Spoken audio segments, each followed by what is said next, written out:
Good evening दोस्तों, आपका जियो learning platform में स्वागत है। सुबह वाली वीडियो में मैंने आपको बताया था कि रास्टर डाटा कैसे डाउनलोड करते हैं। अब मैं आपको बताने जा रहा हूँ कि रास्टर डाटा को कैसे डाउनलोड करते हैं और आप रास्टर डाटा को आर्क मैप में कैसे ऐड करते हैं। तो सबसे पहले मैं आपको वही सेम वाला मेथड करके बताता हूँ कि कैसे डाउनलोड करते हैं। डाउनलोड करने के बाद आप आर्क मैप में कैसे ऐड करते हैं। सबसे पहले आप वही वाला मेथड यूज़ करेंगे जो मैंने सुबह वाली वीडियो में बताया था। तो मैं सीधा ही डायरेक्ट डिजिटल एलिवेशन पे जाता हूँ। डिजिटल एलिवेशन पे जाने के बाद आप जो है इसको यहाँ से क्लिक करेंगे। इसको क्लिक करने के बाद तो आपको यहाँ पर SRTM शो हो रहा है। SRTM पर आप क्लिक करेंगे। क्लिक करने के बाद आपको ये ऑप्शन दिखेगी, आप इस पे क्लिक करेंगे। इस पे क्लिक करने के बाद आप रिजल्ट पे जाएंगे। रिजल्ट पे जाने के बाद आपको टाइल्स शो हो रही है। इस एरिया की ये टाइल्स हैं। तो इस टाइल पे आप टाइल्स की फुटप्रिंट पे क्लिक करेंगे और आप देखेंगे कि आपके स्टडी एरिया को कितनी टाइल्स कवर कर रही हैं। तो मेरे स्टडी एरिया को कितनी टाइल कवर कर रही है, मैं इनको ऑन करके चेक करूंगा। तो मेरे स्टडी एरिया को जो है चार टाइल्स कवर कर रही हैं। तो मैं इन चारों को डाउनलोड करूंगा। तो मैंने आपको बताया था कि डाउनलोड कैसे करते हैं। तो आप डाउनलोड करने के लिए इस ऑप्शन पे जाएंगे, डाउनलोड ऑप्शन पे इसको आप क्लिक करेंगे। क्लिक करने के बाद थोड़ा वेट करेंगे, लोडिंग हो रही है।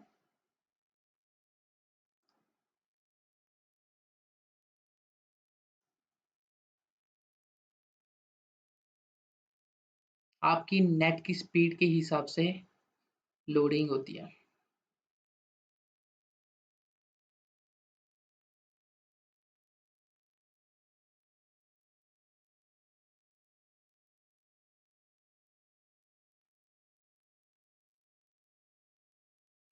लोडिंग हो चुकी है। आपको अब तीन ऑप्शन हो रही है, आपको इन तीनों में से कौन सी ऑप्शन लेनी है।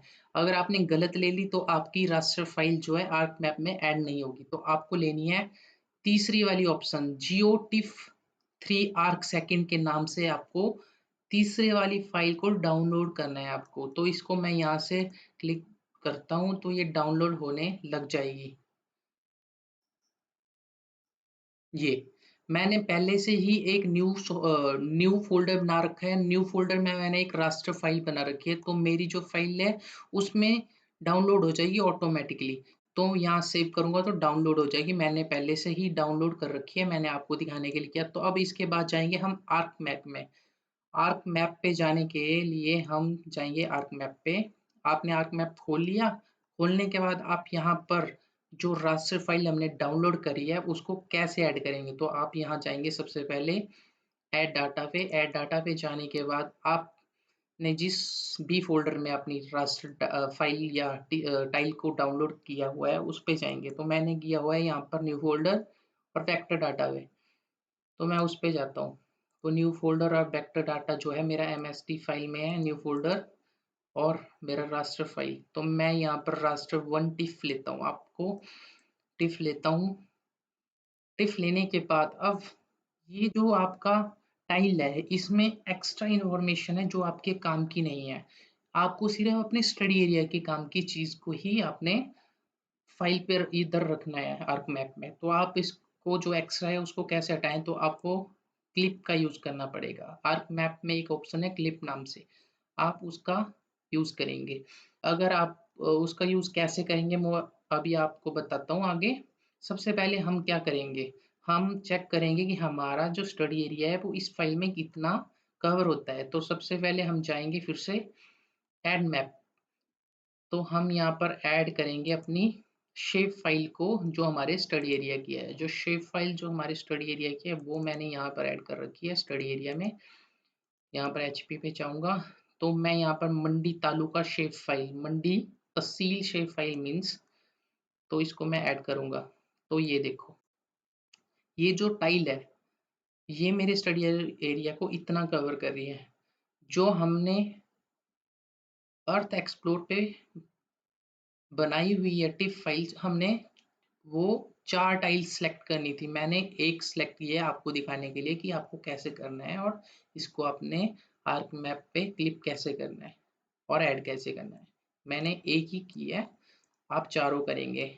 चारों को आप सेम ऐसे ही ऐड करेंगे, उसके बाद आप एक-एक करके उसको क्लिप कर देंगे। तो मैं यहाँ पर सबसे पहले अपने शेप फाइल का कलर चेंज करता हूँ। शेप फाइल का कलर चेंज करने के लिए मैं यहाँ पर जाता हूँ और मैं यहाँ अपनी आउटलाइन का कलर जो है ये कर देता हूँ। उसके बाद मैं ओके कर देता हूँ। ओके करने के बाद मेरी शेप फाइल का कलर ऐसा हो गया है। उसके बाद मैं जाता हूँ आर्क टूल पे।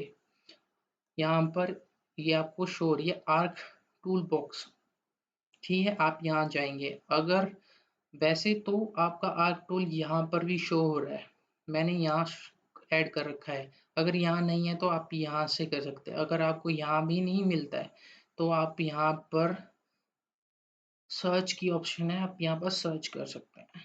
यहाँ पर सर्च करके भी आपका टूल बॉक्स जो है आपको मिल जाएगा। तो अब मैं यहाँ पर डायरेक्टली टूल को करता हूँ। टूल को करने के बाद जो है मैं यहाँ पर आपको अब बताऊँगा कि आपको क्या करना है। तो उसके बाद आपने जाना है यहाँ पर डाटा मैनेजमेंट टूल पे।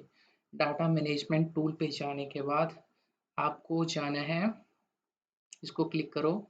क्लिक करने के बाद आप चाहोगे राष्ट्र डाटा। यहाँ पर राष्ट्र डाटा कहाँ लिखा हुआ है, आप यहाँ ये राष्ट्र, राष्ट्र पे जाने के बाद आपने जाना है, राष्ट्र पे जाने के बाद आपने जाना है राष्ट्र प्रोसेसिंग पे। राष्ट्र प्रोसेसिंग पे क्लिक करने के बाद आपको ऑप्शन आएगी क्लिप की। क्लिप पे आपने डबल क्लिक अपने क्लिप पे डबल क्लिक करना है। क्लिप पे आपने क्लिक करने के बाद यहाँ पर आपको शो होगा इनपुट रास्टर। अब इनपुट रास्टर में क्या आपको ऐड करना है, इनपुट रास्टर में आपको जो टाइल्स आपने सेलेक्ट डाउनलोड करी है वो टाइल्स आपने जो आर्क मैप में अभी ऐड की है उसको आपने यहाँ पर ऐड करना है। तो उसको ऐड करना है यहाँ पर रास्टर इनपुट में। एक बार मैं फिर से बोल रहा हूँ, आपको यहाँ पर ऐड करना है जो रास्टर फाइल आपने आर्क मैप में ऐड की है वही रास्टर फाइल आपको इनपुट रास्टर में ऐड करनी है। तो मैं यहाँ से यहाँ पर ऐड कर देता हूँ। जहाँ भी जो भी लोकेशन है आपके फाइल की वहीं पर जाना है, वहां से उठा के आपको यहाँ पर ऐड करना है। तो मेरी जो लोकेशन थी वो मेरा न्यू फोल्डर रास्टर फाइल और रास्टर टिफ 1 ऐड किया ना मैंने, तो रास्टर टिफ 1 ही ऐड करूंगा और यहाँ से ऐड कर देता हूँ। ऐड होगी, उसके बाद आपने अपने स्टडी एरिया की जो शेप फाइल है उसको ऐड करना है आउटपुट में। क्योंकि आपको एक्स्ट्रा फीचर्स नहीं चाहिए, एक्स्ट्रा इंफॉर्मेशन नहीं चाहिए, आपको सिर्फ अपने स्टडी एरिया की इंफॉर्मेशन चाहिए। तो आपको यहाँ पर अपने स्टडी एरिया की शेप फाइल को ऐड करना है। तो आप वही उसी लोकेशन पे जाएंगे जहां आपने उसको डाउनलोड करके रखा हुआ है जिस भी फोल्डर में। तो मेरी जो है वो शेप फाइल में है। शेप फाइल पे मैंने क्लिक किया। शेप फाइल पे क्लिक करने के बाद मेरी जो स्टडी एरिया में है, स्टडी एरिया में एचपी और मंडी डिस्ट्रिक्ट तालुका, और आपको वही सेम फाइल यहाँ पर ऐड करनी है जो आपने आर्क मैप में ऐड करी हुई है। कोई एक्स्ट्रा दूसरे वाली शेप फाइल नहीं करनी है, नहीं तो आपकी जो क्लिपिंग है वो नहीं होगी। तो मैंने ये ऐड कर देता हूँ इधर। ऐड करने के बाद आपको ध्यान में रखना है कि आपका काम अभी ख़त्म नहीं हुआ है। आपने यहाँ पर जाके use input features for clipping इसको आपने टिक करना है। इसके बिना आपका जो है नहीं होगा, क्लिप नहीं होगा। क्लिप हो जाएगा पर आपके स्टडी एरिया के अंदर का नहीं होगा। तो आपको स्टडी एरिया का अंदर का चाहिए, तो आपको ये ज़रूर टिक करना है। उसके बाद आपने ओके कर देना है। ओके करने के बाद यहाँ पर नीचे आपको दिख रहा है क्लिपिंग हो रही है, तो ये 10 से 15 सेकंड का टाइम लेती है क्लिप होने के लिए। तो मेरी जो है क्लिप हो चुकी है। तो मैं यहाँ से इसको जो पहले वाली जो मैंने रास्टर फाइल जो ऐड की थी उसको मैं यहाँ से अनटिक कर देता हूँ। तो मेरी जो है शेप फाइल क्लिप हो चुकी है और मेरी स्टडी एरिया के अंदर रास्टर शेप फाइल ऐड हो चुकी है। इस तरह से आपको भी अपने स्टडी एरिया के अंदर रास्टर डाटा को ऐड करना है क्लिप की सहायता से।